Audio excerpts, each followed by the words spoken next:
Hi guys, simple and easy pepper chicken எப்படி பண்ணுறதுன்னு பார்க்கலாமா? இன்றைக்கி சிக்கன் செய்கிறதுனால நான் நல்லெண்ணெய் தான் எடுத்திருக்கேன். உங்கள்கிட்ட ரீஃபைண்ட் ஆயில் இருந்தால் நீங்கள் அது கூட யூஸ் பண்ணிக்கலாம், கடலை எண்ணெய் கூட யூஸ் பண்ணிக்கலாம். நல்லெண்ணெய் எடுத்துகிட்டு அது கூட சோம்பு, கருவேப்பிலை, அதுக்கப்புறம் அது லைட்டாக பொரிஞ்ச பிறகு இதில் நிறைய வெங்காயம் ஆட் பண்ணுங்கள். பிகாஸ் நம்ம தக்காளி ஆட் பண்ண போகிறது இல்லை, வெங்காயம் தான் அந்த தொக்கு அண்ட் டேஸ்டியை என்ஹான்ஸ் பண்ணி கொடுக்க போகிறது. ஸோ நல்லா வெங்காயத்தை வதக்கிக்கோங்க. இந்த டிஷ் ரொம்ப சிம்பிள், சமைக்கவே தெரியாதவங்க கூட இதை ட்ரை பண்ணலாம். ஸோ நல்லா வெங்காயத்தை வதக்கிட்ட பிறகு கொஞ்சம் லைட்டாக உப்பு போடுங்க. இன்னும் கொஞ்சம் வெங்காயம் வதங்கிறதுக்காக, கொஞ்சம் சீக்கிரமாகவும் வதங்கும், அதுக்காக உப்பு போடுறோம்.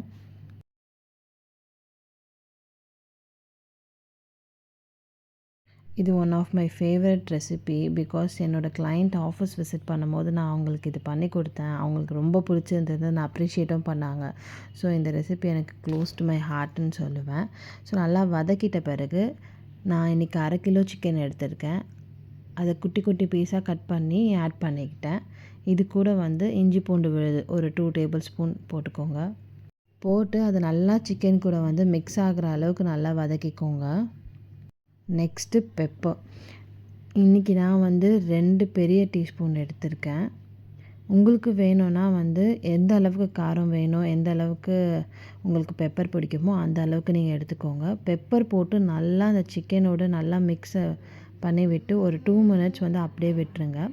அதுக்கப்புறமா உங்களுக்கு தேவையான அளவுக்கு ரெட் சில்லி பவுடர், நான் இதில் 1 டீஸ்பூன் ரெட் சில்லி பவுடர், கொஞ்சோண்டு மஞ்சத்தூள், 2 டீஸ்பூன் மல்லித்தூள் ஆட் பண்ணியிருக்கேன்.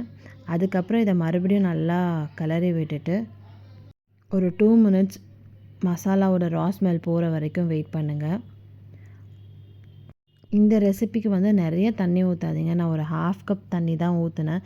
பிகாஸ் சிக்கன்லேருந்தே தண்ணி வரும். ஸோ நீங்கள் 1/2 கப் தண்ணி ஊற்றி ஓரளவுக்கு மீடியம்லேருந்து ஹை ஃப்ளேம் அந்த இதில் வச்சு ஒரு 10 to 15 மினிட்ஸ் அண்ட் நடுவில் கிளறிட்டே இருங்க. பிகாஸ் அதுக்கப்புறமா அடி பிடிக்க ஆரம்பிச்சிடும். ஸோ அதனால் 10 to 15 மினிட்ஸ் வச்சு கிரேவி எந்த கன்சிஸ்டன்சியில் உங்களுக்கு வேணும்னு பார்த்துக்கோங்க. இந்த கிரேவியை சப்பாத்தி, ரைஸ், இட்லி, தோசை எதுக்கு வேணால் தொட்டுக்கலாம்.